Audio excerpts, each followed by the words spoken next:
All right, welcome everybody. I think I am sharing right now. We'll just keep it that way. Welcome to the first RPIrates of the fall 2024 term. What we thought we'd do for this RPIrates is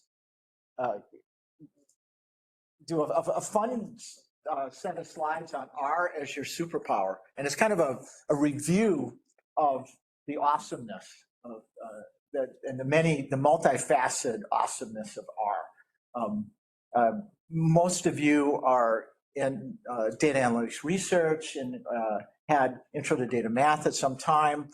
Many of you may be doing R in research projects, that sort of thing. And so hopefully there's not much that's actually new here, but you may find there may be some observations that are of things that you didn't actually realize about R. So I've broken this up into the many different superpowers of R that make for R as your superpower. And we're going to go through, we're going to talk about remind you of the massive open source community, as well as some companies, and these are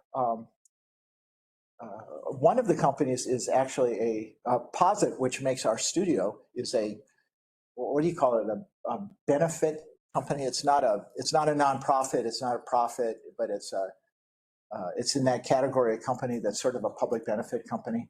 But we're going to talk about our studio itself as a superpower and how that it just is a force multiplier for you as you're doing your work. We're going to go through and look at the multitude of related packages from the tidyverse. Tidyverse is more than dplyr, although dplyr is the real power tool. We're going to brag on ggplot, and we're going to remind you that ggplot is not just the basic geometries, but there's ggplot has been around now for over a decade, and there's numerous extensions to ggplot that fit into the ggplot universe, but let you do things that are more powerful than the usual geometries. Our notebooks, which everybody loves, will remind you that our notebooks is all about literate programming. That's what its superpower is, and it's a very powerful tool, not just for developing code, but also for communicating in style. Shiny. I'll probably talk too much about Shiny because Shiny is just awesome in terms of creating web apps from our code. We're related to app development.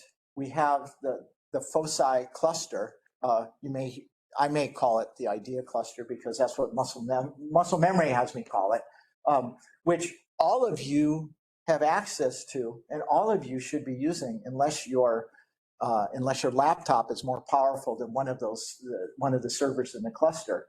And then we'll come back around to RPIrates. RPIrates and our RPIrates community is your superpower, your fellow R users at RPI. So R is two things. R is the actual platform and the community of developers, and then R is also closely tied to our studio, the front end. But they are separate things. Our studio is not produced by the greater open source art community, and there are at the R project homepage, which is this is a screenshot of.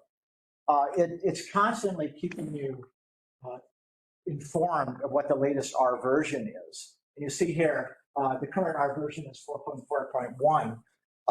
I think that's approximately what we have on the cluster now. We just went through, or some of you may have suffered through, an upgrade to all of the nodes on the cluster. That was both a sort of a structural upgrade. We turned the nodes into virtual servers, but also it was an upgrade of the version of Linux that we had on them and an upgrade of R.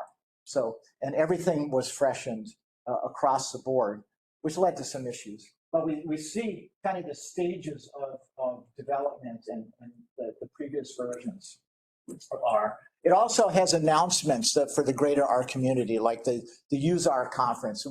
We've had at least one graduate student present at a past Use R, worldwide R conference, and that was that was in like Venice, wasn't it?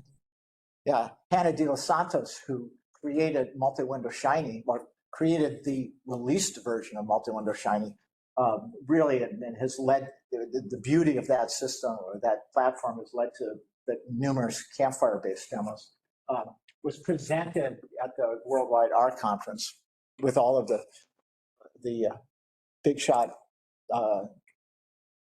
R people in attendance. There's over 21,000 packages in the CRAN repository. And what's really important to note is that there is a set of criteria for releasing the packages. And you can kind of see that if you look at the individual information for a package, you see that there's not just install information, not just vignettes, but there is the place that you can download the source code for the repository, for the package. It had to pass certain testing. So every CRAN package has been through a process to vet it. Now that doesn't mean that all CRAN packages live forever. Okay, so there are some, occasionally an older and not updated package in CRAN may be depreciated, may be pulled off. It's usually still available via GitHub, but there's usually some reason where they've upped the standards. There was something that wasn't done, but so the amazing package is being produced by your fellow users worldwide.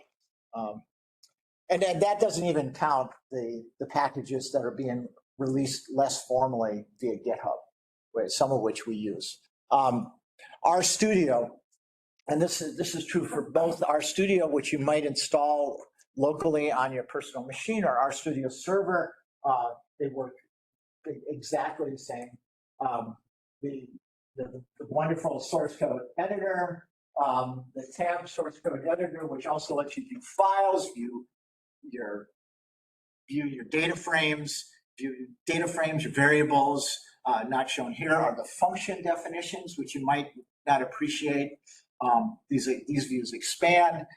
Your R console, this is the lets you work interactively with your code, your file browser, your help viewer, your history, your this dot.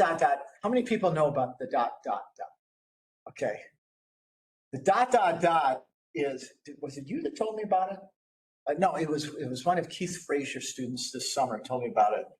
So here is your breadcrumbs to your path of where you currently are viewing. Way over here, you click on that, it lets you directly enter the path that you want to go to. You type that in, like say you're buried in something, you want to get to your home directory, you type on that, it brings up a little dialogue, you put your tilde in there in your home. That's the best thing I've learned about R in years. I thought you showed us that idea in like 2.5 years ago. I didn't show you that. No. Yeah. Well, you probably didn't. You didn't tell me and you laughed at me. But it's regardless, it's very cool. Now some people, is there anybody here? I'm just kind of curious. Anybody here who uses something other than R Studio for editing R? There are actually people who use things like Visual Studio for editing R. And I don't understand why, but because to me, this is everything. The other, other things, features that you should not forget about, those of you who've been using it for a while, Don't forget about being able to insert breakpoints, left-hand column. When you're working on Shiny code, don't forget about the browser function, which is another way to do breakpoints. So RStudio IDE is your superpower. And also don't forget, if you're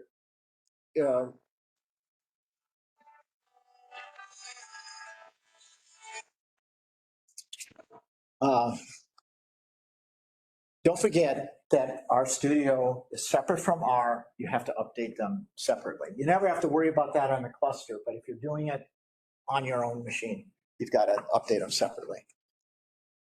Okay, the tidyverse. Has anybody else heard this term opinionated? You know, when they're referring to, it's like software frameworks or whatever.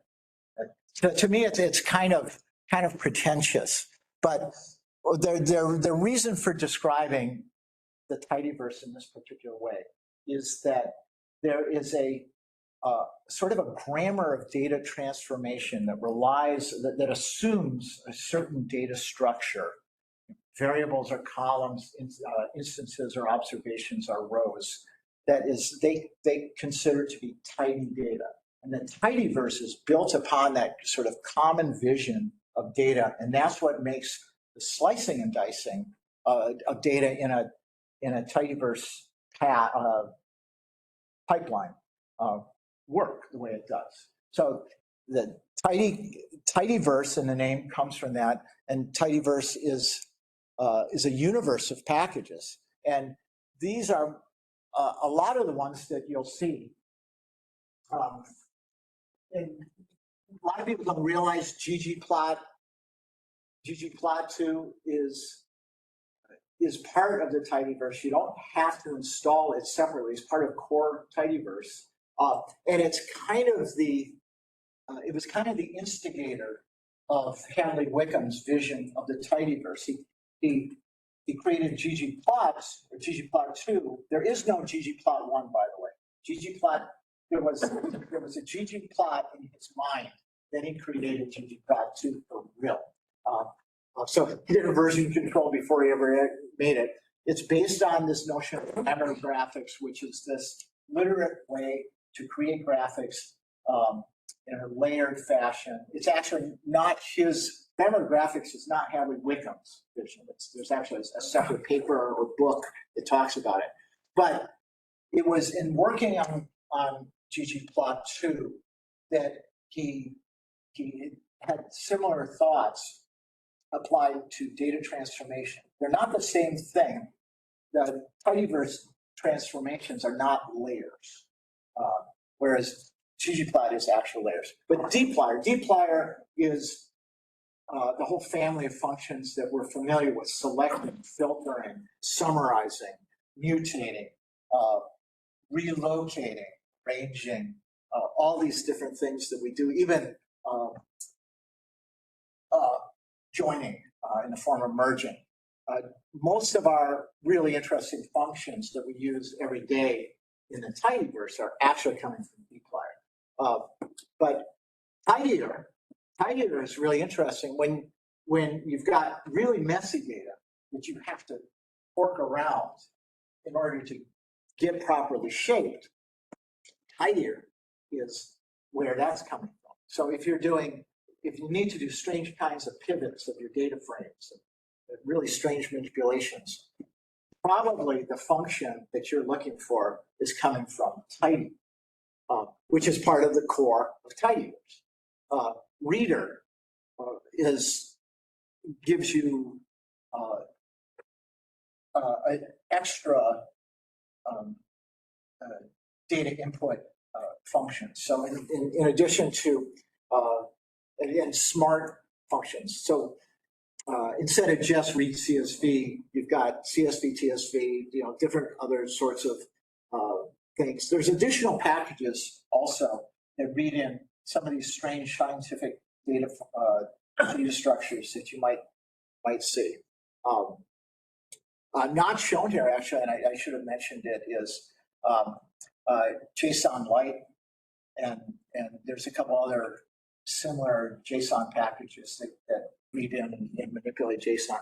Per, if you're into functional programming, which is not everybody's cup of tea, but can be incredibly elegant. The per package gives some really elegant abilities for functional programming. In general, in R,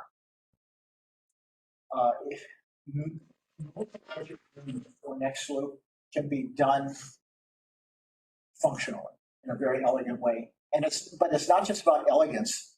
Sometimes the processing performance is enhanced because R is naturally vectorized. So it wants to do things on vectors as a whole. It wants to do things on structures as a whole. So sometimes your problem is solved in this way. But also you may find code examples. As answers to questions, you might find code examples where the author of the code example solved the problem with per. So you might want to look into that. Tibble is kind of an alternative to data frames, which again you'll see. It seems like I've heard less about Tibbles in the past few years, and I've heard more about data table, which is data table is almost like a stricter form of data frame. So, and I although it's not part, so Tibble is doing things in a tidyverse consistent way. Data table and DT, capital D, capital T, I'm seeing a lot of code out there, and I've used it. Some big problems I've solved using data table. Stringer is your power tool for manipulating strings for if you've got that column of strings and you want to change it and get rid of that symbol here or replace that symbol. How do I do that? It comes from a stringer. Forcats is your categorical variable power tool set when you're doing things with factors. You want to look at forcats for that. And lubridate. Finally, lubridate is part of core tidyverse. It didn't used to be. Lubridate solves all of your crazy problems handling dates and times. It just makes it core R or base R does not necessarily do intelligent things with dates out of the gate, but lubridate is just amazing, and it allows you also, as part of lubridate, you can specify the format of your Bizarro. It's like, this is what my date structure looks like. Okay, now parse this, or this is what I want my resulting date to look like. So it comes from lubridate. ggplot. They used to say ggplot was sort of the entry-level drug to R, because when ggplot was introduced, it was so much more powerful than any other way to do plotting from data analytics. So and it was a huge improvement to the R universe, because prior to ggplot, we had base plotting, and there was one or two other packages. I think one was called Lattice. In fact, when I started doing R, there was actually, should I use base plotting? Should I use Lattice? Should I use this thing called ggplot? I don't know. But it has evolved so much, and it's such a literate way to code up plots. Some of you who's seen this tutorial before that I've given it? Kristen's seen it 100 times. This is I like to show this example, and when I do a boot camp or do a ggplot boot camp, I show this example. This is a figure created using ggplot that attempts to replicate a visualization from an Economist article, and it was the original version of this was given not 10 years ago, but probably like 7 or 8 years ago at some workshop. And I sort of re-implemented it because there were things that the author of that, the person who ran that workshop didn't quite get certain things that are in the Economist, actually in the Economist visualization, like the R squared, that sort of thing. So you can see the power of doing this. Now, the point was to try to get as close as they could to what was in the Economist visualization. The Economist visualization was probably 100% was probably done with some other tool, some other markup tool that the editors use. But this is done automatically. Okay, so this took the data. This is part of an R data processing pipeline and produced this. Okay, and it's done through a combination, through the usual combination of the ggplot object, the aesthetics, the various layers, and adding numerous layers that are themed in particular ways. There's a little bit of data manipulation, so that you've got some things labeled one way with long lines, some things labeled in other ways. A lot of theming to get the stuff not shown here. There's some what do you call it? Like footnotes on the visualization.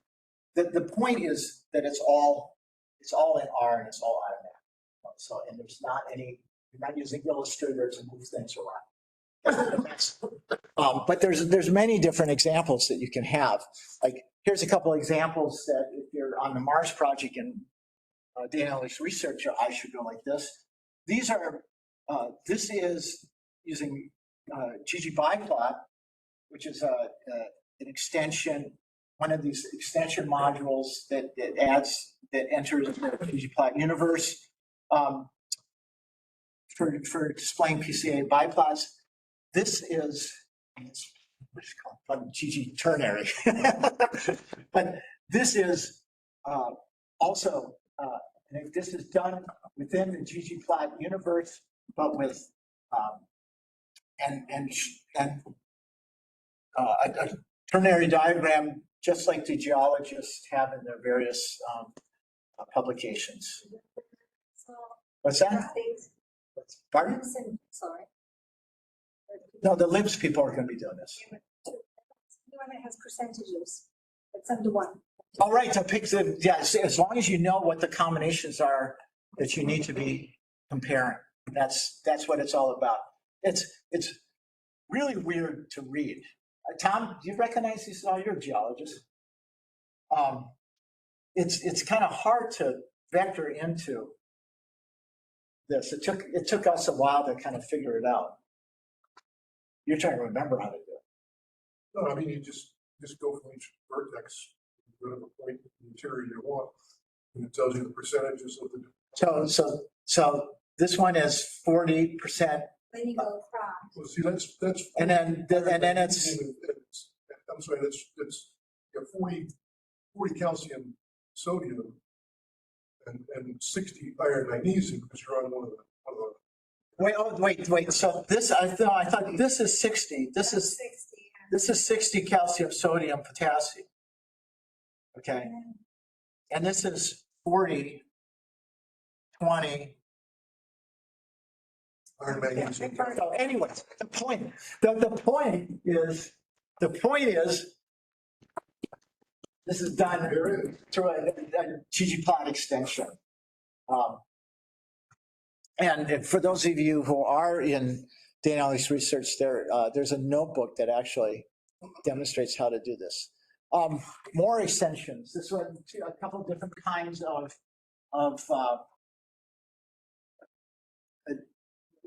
different ways to display a hierarchy of data structures. This is a radial hierarchical network, partially colorized with JSON. One of the I guess you'd call it kind of a power tool of what you can do because of what R visualizations are built on. If you're knowledgeable in JavaScript, you can do some JavaScript. You can add JavaScript to customize things. And I've, in looking at various students' cool code in some of our demos over the last, like 8 years or so, It's pretty remarkable to me how much that students have actually done things like this. The students who are knowledgeable about this. This is a sunburst diagram, this is probably GG sunburst. I'm pretty sure this was so I did both of those, but I did them a couple weeks ago, so I forget how I did them.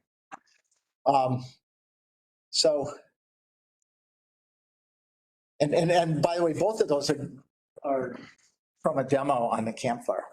Our notebooks, those of you that have been to our classes are probably sick and tired of notebooks, but it's so important. And these are different than notebooks on other platforms. In addition to working like an interactive notebook like Jupyter, you've got this ability to easily knit or render your notebook in HTML as a shareable, as a self-contained document, or PDF, which is nicely marked up. In addition to the regular notebook rendering, you've got Bookdown, and all of Hadley Wickham's books are actually written in Bookdown. They're written in R, and the whole markup is done in Bookdown, which just kind of introduces levels of structure, ways to manage your structure, but fundamentally, it's the same as what we see in a regular notebook. What's the difference between a notebook and R Markdown? It's really the kind of the interactive nature of it. I think we refer to our notebooks, but I think the way we typically use them is just it's an interactive piece of R Markdown. But there's a lot of arguments, being able to create this reproducible document, all this stuff like that. So our notebooks, we love them. Shiny.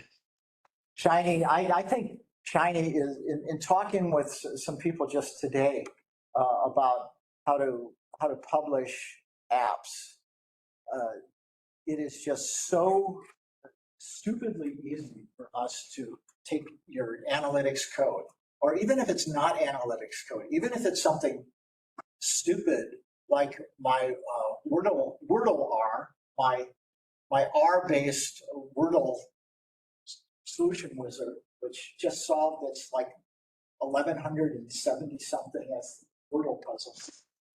It's just so easy to write your R code following the Shiny paradigm, and you can publish it internally on our cluster. You can publish it through Shiny.io, shinyapps.io, which is a publicly available way to publish apps. You can publish it.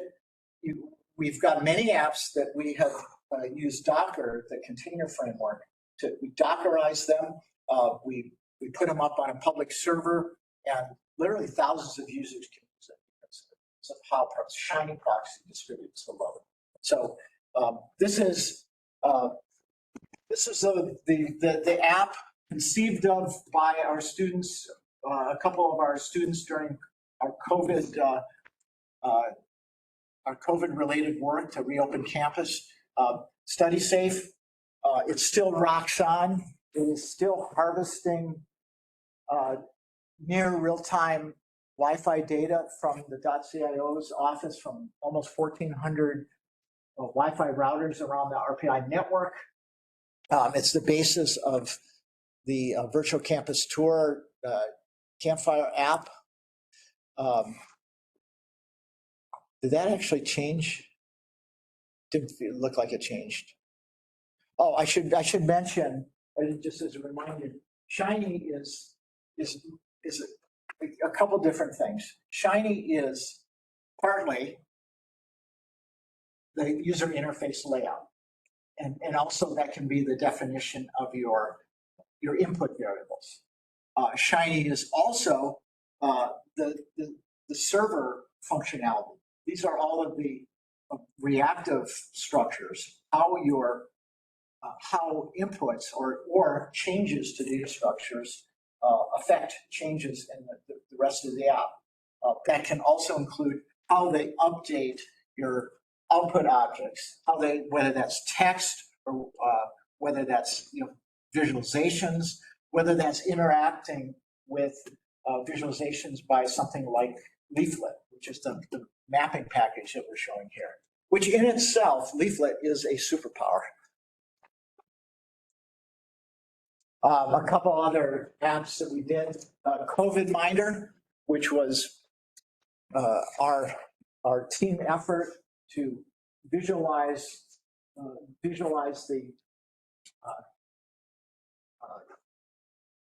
the acceleration of the COVID cases around the country, both nationally and also on a per state basis, and also attempted to look at the discrepancies, like socioeconomic discrepancies, that sort of thing. So you could have the ability to select states. Our data collection stopped, I think, in like 2022 was, I think, the last time it actually collected data.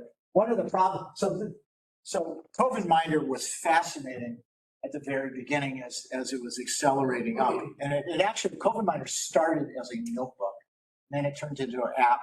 Then it turned into a team project with multiple people working on it.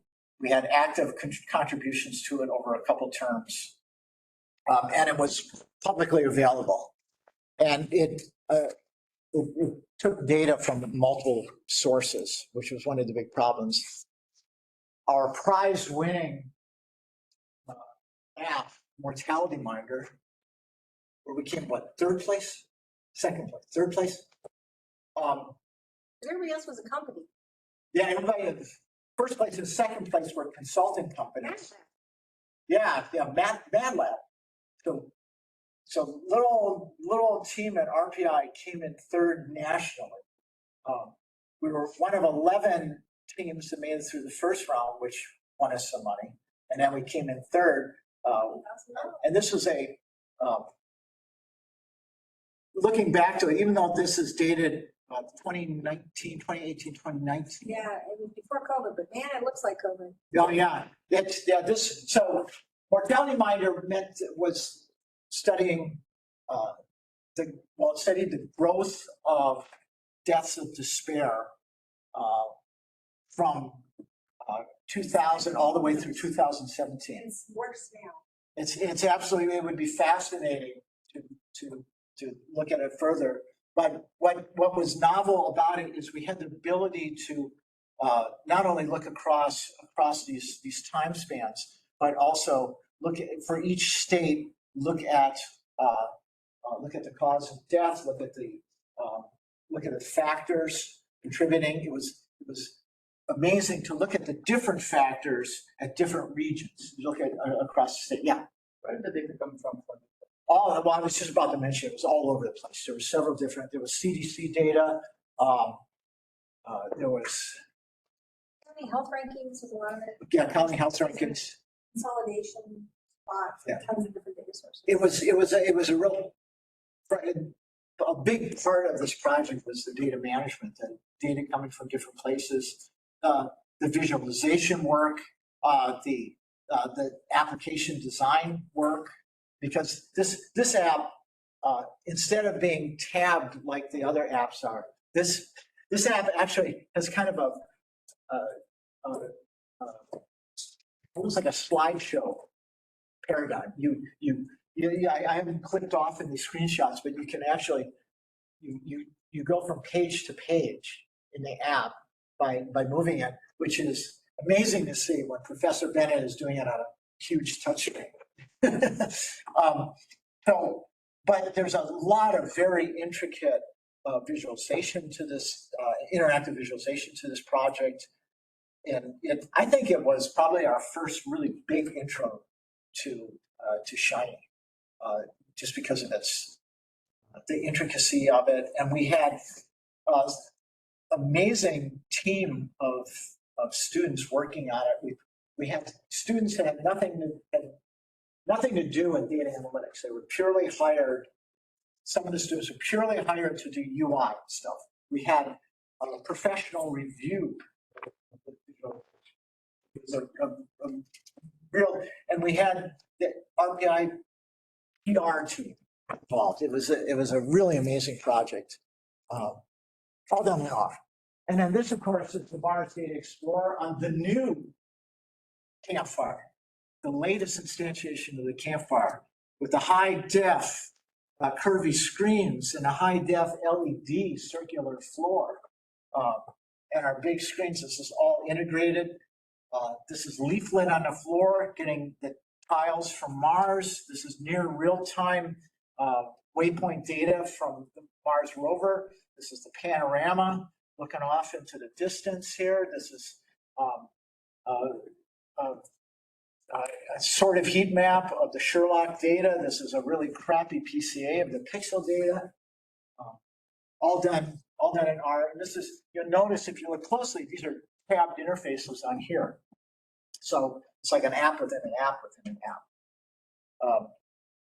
We had a student, Mary Ellen Marino, who actually had created the virtual campus tour a couple years previous, worked last spring on integrating in this, updating this leaflet version of this floor. It made it really powerful so we could do sample site selection and see the results up here. So that's the shiny. Yeah. Is the leaflet done in R or JavaScript? So it's in R, but it's an encapsulation of JavaScript, of the JavaScript leaflet. So it's kind of difficult to see exactly how they do it, but there's a very distinct R interface, R-friendly interface to leaflet. And in fact, it's the way they do it is it's more than just being compatible. It's actually done in kind of a layered way. So it's a very R-friendly interface. It's very data-friendly, I should say. So which is really what's nice about. So it's once you figure out how to get tiles from Mars, it works out pretty. And once you figure out how to tell it what the actual radius of Mars is, so your latitude and longitude work, none of which is documented. It's plotting data is very, very cool, and it's just astoundingly fast. The leaflet when you're working on it. All right, so the FOCI cluster, formerly the IDEA cluster, is like, I think it's now 7 compute nodes, most of which have GPUs assigned to them also. Not all of those have RStudio Server on them. There's 4 nodes that have RStudio Server available to them. We've rearranged how the permissions work and sort of to load balance. So previously, we only let the students in the courses onto node 1, but it's been computationally a problem when certain activities are going on. So anybody can use RStudio on 1, 3, 6, and 7. And then we also have on multiple nodes, we've got Jupyter notebooks. It's the same file system. So when you log into Jupyter, you see your home directory, the same home directory that you see. The other thing I should mention in passing, that you can have Python kernels in your R notebook. So you can do, if you want to mix and match in your R code. I have no idea. I find, personally, I think a superpower, which I didn't mention before when I talked about RStudio, is essentially when you're in RStudio in a project, that is your virtual environment. you're installing into it. You don't have to go and separately create the environment. One of the things that's frustrating about using Jupyter is that you have to go up and set up this environment. And you have to do all this rigmarole to get it so that you can actually do your computes. Whereas RStudio is just doing that for you, which makes it, you don't even realize that it's doing it. You kind of, there's this thing called the environment. Well, that environment's a big deal. That's what you're installing into. That's where your variables are being created. You can actually save that environment and bring it back later. If you wanted to, you could even share it. You can share that environment. So anyways, this idea.rpi.edu, under the left-hand column, there is this page, which tells you all of the information you need to know about accessing the cluster, which all of you should be able to do. And then RPIrates. RPIrates is a superpower. You want to go to the RPIrates page on the idea website, idea.rpi.edu. It's under student activities, but it's actually /RPIrates. idea.rpi.edu/RPIrates. There it is right there, capital RPI. And it has tutorial videos. It's got information links. It's got links to Hadley, an electronic version of Hadley Wickham's fantastic book, R for Data Science, which is essentially a tidyverse textbook. It's got links to key cheat sheets. I should have listed this all separately. A huge superpower of the R world are the cheat sheets. They're just amazing. I've got a few of them here. I've got some links to, so I think there's a link to some interactive courses. And I've got a guide to using the RPI GitHub. So that is RPIrates as a superpower, fortified by pizza. And I think that's it. That is it for RPIrates as your superpower. So I'm going to stop the recording because that's a nice little